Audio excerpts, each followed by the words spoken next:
Hello, everyone, and welcome back to our podcast. I'm Emily. And I'm Tommy. Hi, everyone. Today we have a really fun and effective exercise for you all. We're going to do some shadowing. Tommy, can you tell our listeners, especially those who might be new to this, what shadowing is? Absolutely, Emily. Shadowing is a fantastic technique to improve your speaking. Basically, you listen to a native or fluent speaker, and you repeat what they say immediately after they say it, like an echo or, well, like a shadow. Perfect. So how should our listeners do it during this podcast? It's simple. First, just listen to the story I'm going to read. Try to understand the main idea. Then, when we tell you to start shadowing, play the story again. This time, try to speak at the same time or just a fraction of a second behind me. Don't worry about understanding every single word at first. Focus on copying the sounds, rhythm, and intonation. Don't worry about making mistakes, it's practice. Just keep trying. You can pause and repeat sections if you need to. Great advice, Tommy. So find a quiet place if you can, take a deep breath, and get ready. Emily, what story do you have for us today? Today I have a short story called Sahara's City Discovery. It's about a common situation, exploring a new place, but with a few unexpected turns and delightful surprises. It has moments of excitement, slight confusion, and pure joy, which are great for practicing different intonations. Sounds fun. Okay, listeners, Emily is going to read the story now. Remember, for the first time, just listen. Then you can rewind and start shadowing. Ready, Emily? Ready. My name is Sahara. Today I am embarking on an adventure to a city I've never visited before. My bags were packed, my map was ready. I felt excited for this new experience. Instead of my usual quiet town, I was exploring a bustling city this time. The reason? Because the train ticket was so cheap. I thought that's perfect, I can save money. But I don't know this city. I have never been here before. When I arrived, I looked around. Tall buildings, many people, but I couldn't see the main square. Where was the famous clock tower? This is strange, I said quietly. Which way should I go? Then I saw a small, colourful tram with City Tour written on it. I thought, do I need this tram? I asked someone nearby, "Excuse me, does this tram go to the main square?" He answered very fast. I couldn't understand him. He talked too quickly. I said thank you, and decided to get on the tram anyway, hoping it was right. I got on the tram and told myself, okay, maybe this tram goes to the city centre, but I started to worry right away. The tram had no signs showing the stops, no screen showing the route. How would I know where to get off? When should I get off? I hoped maybe. I'll easily see the clock tower. Maybe this is actually simple. The tram moved forward, making many turns. Time passed. I waited and waited, looking out the window for any famous landmark. But I couldn't see anything like a main square or the clock tower. Then the tram stopped. I looked outside. Wait. What? This looked very familiar. It was the same station where I started. I couldn't believe it. No. What's happening? Why am I back here? It felt strange. Had I really just gone in a big circle? Now, I don't know what to do. I think, should I try again? Should I ask someone what's happening? I stay on the tram. I don't move. I don't say anything. Then the tram driver looks at me. He says, "You didn't get off?" I say, I don't know where to get off. He laughs. He says, "That's okay. Let's go again. I'll help you." I think, okay, maybe this time it works. Now we go again. This is my second ride. The tram moves. I look outside. I see the same streets. I see the same buildings. I think, okay, this looks the same. I remember this part. Then the tram stops again, but the driver says nothing. I don't know. Should I get off now? I wait. The tram moves again. I think, no, maybe that was the stop. Now I'm nervous. What if I miss the right stop again? The tram turns. It stops again. Now the driver says, "This is not your stop. Wait." What? He is watching me. He says, "Don't worry. I know where you need to go." I say, "Okay, thank you."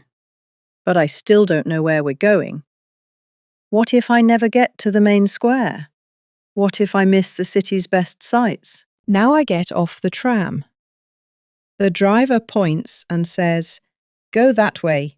You will find the clock tower." I say, "Thank you so much." I walk a little and yes, I see it. I see the main square and the clock tower. Finally, I can start exploring now. But wait, where is my camera? I check my bag. Yes, I have the camera. Phew, everything is okay. I walk to the square. I wait. I look around. Then I hear something. It's the same tram again. The same driver is back. He stops the tram, opens the door and shouts, "Hey, you forgot something." I think, oh no, did I leave my map? I run to the tram and ask, "What did I forget?" He smiles and says, "You forgot to wave goodbye." What is that? A joke? Yes, it's a joke. I laugh, he laughs. Then he says, "Next time you'd better ask which stop is yours, and you'd better not ride the full tour again." I say, "Okay, you're right. Next time I'd better ask more questions." He drives away. I stand there. I think, you should be ready when you visit a new city. You should listen carefully when people talk fast, and you should remember that sights don't wait. This city is not easy to navigate, but I made it and am ready for my adventure. And now I know what to do next time.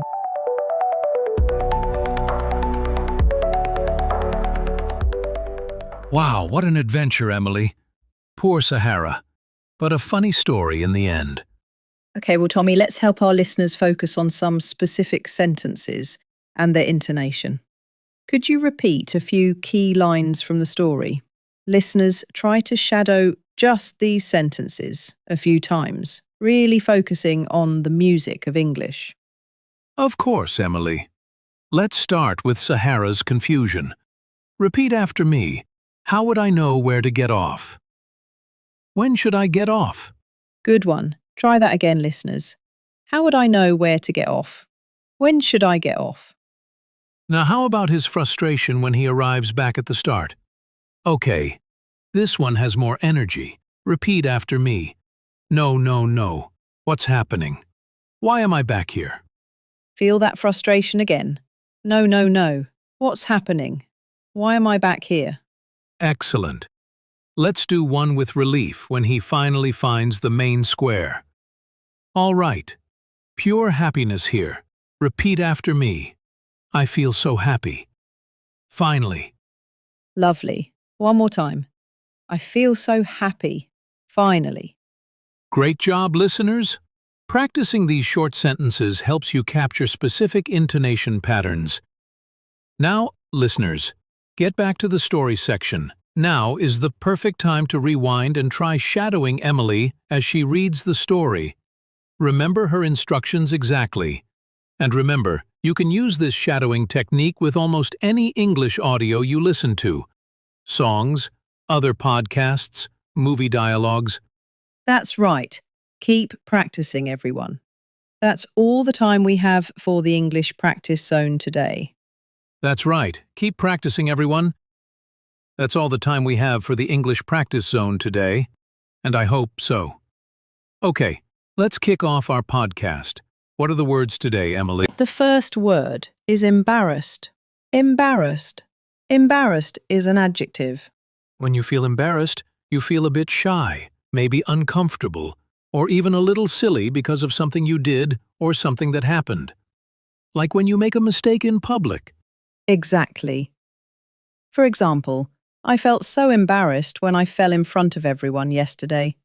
That sounds really embarrassing. So you feel uncomfortable because people saw you fall. Right. Or maybe you forget someone's name right after they told you. You might say, I was embarrassed because I couldn't remember her name. I understand. I get embarrassed when I spill coffee on my shirt during a meeting. That's a perfect example, Tommy. Another example. He was embarrassed when he realized he had called his teacher Mom. Yes, that would definitely make someone feel embarrassed. So, how do we use it grammatically? We sometimes use about or by after embarrassed. So you can say, I was embarrassed about my mistake. Yes, or she was embarrassed by his loud singing. You use about for the thing that caused the feeling, and by sometimes for the person or thing causing it directly. So it means feeling shy or awkward because of something. Like spilling coffee, falling down, or forgetting names. You've got it. It's that uncomfortable feeling. Well, now let's move on to our next word. The next word is had better.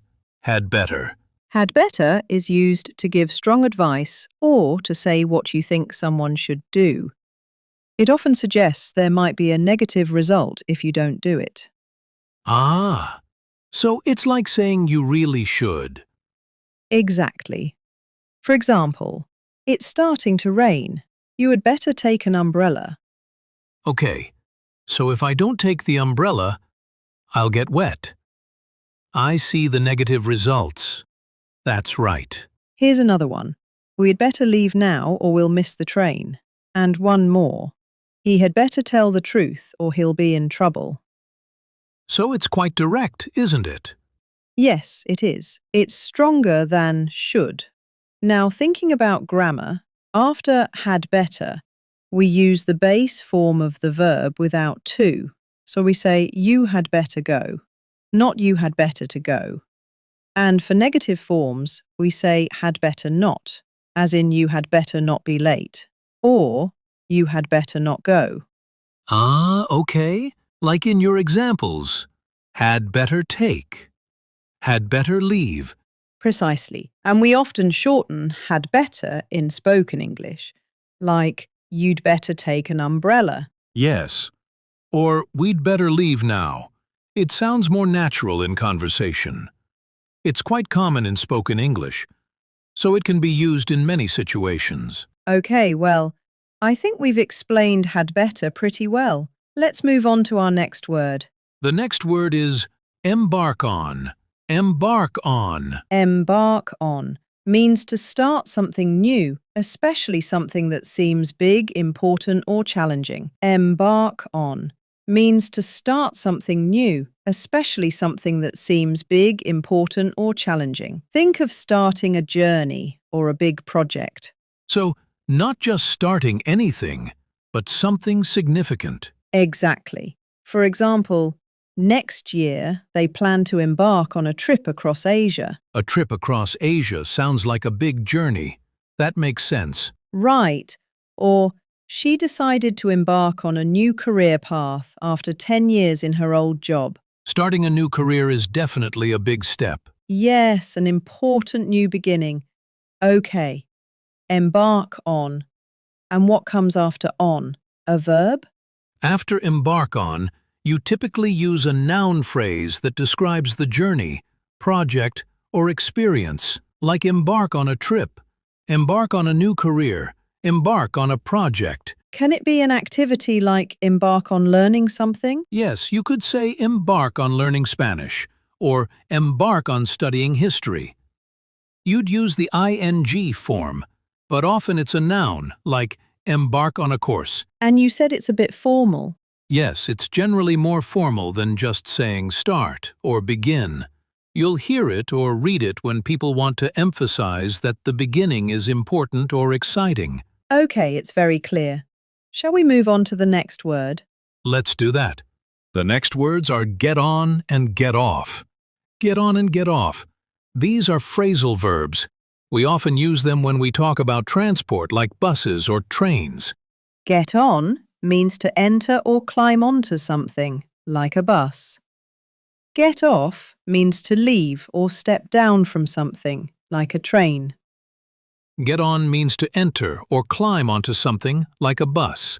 Get off means to leave or step down from something like a train.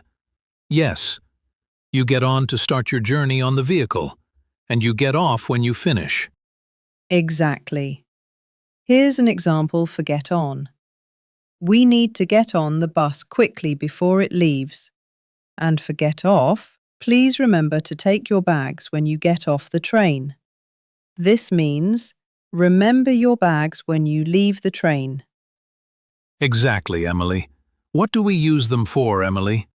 That's a good point. We usually use get on and get off for public transport like buses, trains, planes and boats. We also use them for things you sit on top of like bikes or horses. But for smaller vehicles like cars or taxis, we often use get in and get out of instead. So you get in a car, but you get on a bus. It's a small difference, but good to know. Great tip. Okay, well, we've reached the last word. What is the last word, Tommy? The last word is make it. Make it. Make it is an idiom, and we'll explain the two most common meanings of it. The first meaning is to arrive somewhere successfully or on time. The second is to succeed or survive a difficult situation. For example, I'm not sure if I'll make it to the meeting. It means, I'm not sure if I'll be able to arrive at the meeting. So if someone says, "Will you make it to the party?" Are they asking if you'll be able to come? Exactly. Another example is, we need to hurry if we want to make it to the theater before the movie starts. It means we need to hurry to arrive at the theater on time. Let's move on to the second meaning. Sure. For example, the small business struggled at first, but they finally made it. It means they succeeded despite difficulties. Oh, like, the injured hiker made it down the mountain safely. That's a perfect example. It means the hiker successfully completed the journey despite being injured. What about grammar? How do we use this phrase correctly? We typically say, make it to somewhere when talking about arriving. For example, make it to school or make it to the airport. When talking about succeeding, we often say make it through something, like make it through the difficult time, or simply make it on its own. Emily, is this phrase formal or informal? It's more informal and is very common in everyday conversation. I hope I make it to my English exam on time tomorrow. I'm sure you will, and I hope you make it through the exam successfully too. Good examples. Okay, well that's it for today's episode of Speak Easy English. We hope you found the words helpful and the explanations easy to understand. Thanks for listening, keep studying your English and stay tuned. Don't forget to subscribe to our channel and share this episode with your friends. Bye for now. Thanks for watching, and see you in the next episode.